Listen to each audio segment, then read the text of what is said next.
Hello everyone, welcome back to my YouTube channel let's discuss. So friends, आज हम discuss करेंगे class 10th विषय विज्ञान और वर्कशीट नंबर 57 है। और यह वर्कशीट आपका 18 नवंबर 2020 के लिए है। तो विद्यार्थी अपना नाम लिखेंगे और कक्षा अध्यापक का नाम लिखेंगे। तो आज पढ़ना है हमें प्रकाश का अपवर्तन। प्रकाश का अपवर्तन होता क्या है, इसे अच्छे से समझेंगे। अपवर्तनांक भी क्या होता है, इसे अच्छे से समझेंगे। तो आइए डिस्कस करते हैं। फ्रेंड्स, अगर आप हमारे चैनल पर नए हैं तो हमारे चैनल को सब्सक्राइब कीजिए और बेल आइकन को प्रेस कीजिए ताकि आपको लेटेस्ट नोटिफिकेशन मिलता रहे। तो आइए डिस्कस करते हैं। जब प्रकाश एक माध्यम से दूसरे माध्यम में तिरछा होकर जाता है तो दूसरे माध्यम में इसके जाने की दिशा में बदलाव होता है। इस परिघटना को प्रकाश का अपवर्तन कहते हैं। अर्थात लाइट जब एक माध्यम से दूसरे माध्यम में जाता है तो वो उसमें जो परिवर्तन आता है, ठीक है, उसकी जो दिशा में जो परिवर्तन आता है वो कहलाता प्रकाश का अपवर्तन।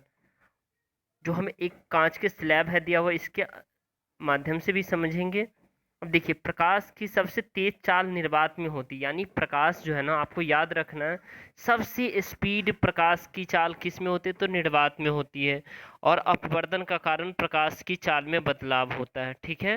तो किस में होते हैं दोस्तों, निर्वात में। अब देखिए, आपको ये ध्यान ध्यान रखना है, कांच के आयताकार स्लेब से अपवर्तन कैसे होता है। तो ये कांच का जो आयताकार स्लैब है, ठीक है, इससे अपवर्तन कैसे होता है। जैसे ये देखिए, कांच का ये स्लैब है, ठीक है। ये आपका जैसे ही ये आया, जैसे ये परावर्तित किरण है और ये यहाँ इस कांच के स्लैब पे पड़ने के बाद ये बेंट कर जाती है। यहाँ से ये देखिए, ये सीधी इधर आना चाहिए इसको, लेकिन ये क्या हुई, इधर से की ओर बेंट कर गई, यानी मुड़ गई है, ठीक है। तो आपतित किरण और ये परावर्तित किरण, ठीक है। तो यहाँ पे आप देख पा रहे, जैसे ये कांच का स्लैब है, स्लैब एक माध्यम है जिस माध्यम में प्रकाश आती है, ठीक है। तो आपतन कोण निर्गत कोण के समान हो जाती है। ये जो निर्गत कोण है, ये जो निर्गत कोण है, इसके इसके समान हो जाती है प्रकाश, ठीक है दोस्तों। अब देखिए, ये है आपका कांच, ये है वायु और ये भी वायु है। अब पार्श्व विस्थापन कांच के स्लैब के कारण प्रकाश के मार्ग में विस्थापन भी होता है। और ये कांच के स्लैब के कारण ही ये क्या होता है, इसमें बदलाव आते हैं। इसके जो ये बेंट, ये सीधी जानी चाहिए, ये इधर बेंट कर जा रहा है, ठीक है। इसी वजह से होता है। पार्श्व विस्थापन निम्न कारणों पर निर्भर करता है। पदार्थ का अपवर्तनांक यानी कांच का स्लैब, इसका अपवर्तनांक कितना है, ये कितना बेंट करेगा, ये इस पे डिपेंड करता है बेसिकली। उसके बाद कांच के स्लैब की चौड़ाई, ये इसका चौड़ाई कितना है, इस पे भी जो है ना क्या होता है, ये डिपेंड करता है। अब देखिए, अब इसे हमें समझने की ज़रूरत है। यहाँ देखिए, प्रकाश अपवर्तन के नियम। तो आपतित किरण, अपवर्तित किरण तथा दोनों माध्यमों को अलग करने वाले पृष्ठ के आपतन को बिंदु पर अविलंब सभी एक ही तल में होता है। अर्थात आपतित किरण, अपवर्तित किरण तथा दोनों माध्यमों को अलग करने वाले पृष्ठ के आपतन बिंदु पर अभिलंब जो होता है वो सब एक ही समतल में होते हैं, एक ही तल में होते हैं। और जैसे देखिए, अब देखिए यहाँ ये सारे एक ही तल में हैं, यहाँ देख पा रहे हैं सारे एक ही तल में है। जैसे ये देखिए, ये कांच का स्लैब है, मैं आपको ऐसे बता रहा हूँ, ऐसे लाइट आई, ये सीधी जानी चाहिए, ठीक है, ये बेंट कर गई, ठीक है। ये फिर यहाँ से सीधी आई, ये इस तरफ से ये एंगल बना लिया, ठीक है। तो ये बेसिकली जो है ना दोस्तों, प्रकाश के नियत निश्चित रंग तथा माध्यमों के युग्म के लिए साइन आई और आपतन कोण साइन आर यानी अपवर्तन कोण का अनुपात स्थिर होता है, जो स्नेल के नियम को भी कह माना जाता है। तो आपको पूछा जाता है 1 मार्क्स में क्वेश्चन, जो स्नेल्स लॉ क्या होता है। तो आपको ये पॉइंट आपको लिखना पड़ेगा, फिर आपका स्नेल्स लॉ हो जाएगा। तो इस स्थिरांक का फॉर्मूला होता है साइन आई अपॉन में साइन आर। अब इसको डिस्कस करते हैं। देखिए, अपवर्तन अपवर्तन एन माध्यम के युग्म में प्रकाश की गति के अनुपात को अपवर्तनांक कहते हैं। अपवर्तनांक यानी माध्यम एक में प्रकाश की गति, माध्यम दो में प्रकाश की गति। तो निरपेक्ष अपवर्तनांक यदि माध्यम एक वायु या निर्वात है तथा माध्यम दो का अपवर्तनांक निरपेक्ष अपवर्तनांक कहलाता है। और ये सी यानी निर्वात में प्रकाश की गति, और वी माध्यम में प्रकाश की गति। यानी निर्वात आपको पता है ना, हमारे पास तीन मीडियम है, ठोस, द्रव और गैस, और चौथा है निर्वात। निर्वात जहाँ हवा नहीं होता, कुछ भी नहीं पाया जाता है, ठीक है। अब देखिए, आपको ये जानना बहुत जरूरी है, जो प्रकाशिक सघन माध्यम दिए गए दो माध्यमों में जिसका अपवर्तनांक अधिक होता है उसे प्रकाशिक सघन माध्यम कहते हैं। जिसका अपवर्तनांक अधिक होता है उसे क्या कहते हैं? प्रकाशिक सघन माध्यम कहते हैं। और प्रकाशिक विरल माध्यम, जिस दिए गए दो माध्यमों में जिसका अपवर्तनांक कम होता है उसे प्रकाशिक विरल माध्यम कहते हैं। आपको ये दोनों याद करना, ये 1 नंबर का ये क्वेश्चन पूछा जाता है आपके लिए, ठीक है दोस्तों। अब जब प्रकाश की किरण विरल से सघन माध्यम में जाती है तब उसकी चाल कम हो जाती है तथा अभिलंब की ओर झुक जाती है। विरल से सघन माध्यम में जाती है तो चाल कम हो जाती है और अभिलंब की ओर झुक जाती है। जब प्रकाश किरण सघन से विरल माध्यम में जाती है तब उसकी चाल अधिक होती है और तब वह अभिलंब से दूर चली जाती है। और अब तक का ज्ञात पदार्थों में हीरे का आवर्तनांक सबसे अधिक है, और ये कितना? 2.2।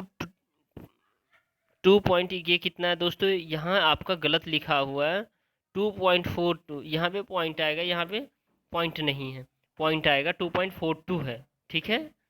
आइए अब इसके क्वेश्चन है, इसको हम डिस्कस करते हैं। क्वेश्चन है, यदि कांच का आवर्तनांक 1.5 सेंटीमीटर तथा सी 3 × 10⁸ मीटर पर सेकेंड है तो कांच में प्रकाश की चाल ज्ञात करना और प्रकाश अपवर्तन के नियम को लिखना और कांच के स्लैब द्वारा प्रकाश के अपवर्तन को नामांकित चित्र बनाना है, नामांकित चित्र बनाना है। तो आइए इसके आंसर को देखते हैं। देखिए यहाँ जो, यदि कांच का आवर्तनांक 1.5 सेंटीमीटर हो तथा सी यानी 3 × 10⁸ मीटर पर सेकेंड हो तो कांच में प्रकाश की चाल ज्ञात करना। तो कांच में प्रकाश की चाल जो होती है, वो कांच में प्रकाश की चाल होती है जैसे इक्वल टू क्या होता है? 3 × 10⁸ अपन में 1.5, यानी ये जो आपका जो 1.5 है यानी अपवर्तनांक, तो ये अपवर्तनांक लिख देंगे नीचे, और फिर इसको जब आप कैलकुलेशन करेंगे तो 2 × 10⁸ मीटर पर सेकेंड हो जाएगा। तो प्रकाश में चाल जो है ना, पर ये इतना हो जाएगा। क्वेश्चन नंबर सेकेंड है, प्रकाश अपवर्तन के नियम को लिखना है। क्या है प्रकाश अपवर्तन के नियम को? तो आइए इसे देखते हैं। प्रकाश अपवर्तन के नियम, आपतित किरण, अपवर्तित किरण तथा दोनों माध्यमों को अलग करने वाले पृष्ठ के आपतन बिंदु पर अभिलंब सभी एक ही तल में होते हैं। ये है प्रकाश अपवर्तन। प्रकाश के निश्चित रंग तथा माध्यम के युग्म के लिए साइनाय और आपतन कोण तथा साइनार अपवर्तन कोण का अनुपात स्थिर होता है और इसे नियम को स्नेल्स का नियम भी कहते हैं। जैसे स्थिरांक साइन आई अपन में साइन आर होता है। अब क्वेश्चन नंबर हम थर्ड डिस्कस करेंगे। क्वेश्चन नंबर थर्ड बहुत ही आसान है। कांच के स्लैब द्वारा प्रकाश के अपवर्तन का नामांकित चित्र बनाइए। क्या करना है? कांच के स्लैब द्वारा अपवर्तन के प्रकाश का अपवर्तन का नामांकित चित्र बनाना है। तो देखिए यहाँ कांच का ये स्लैब है,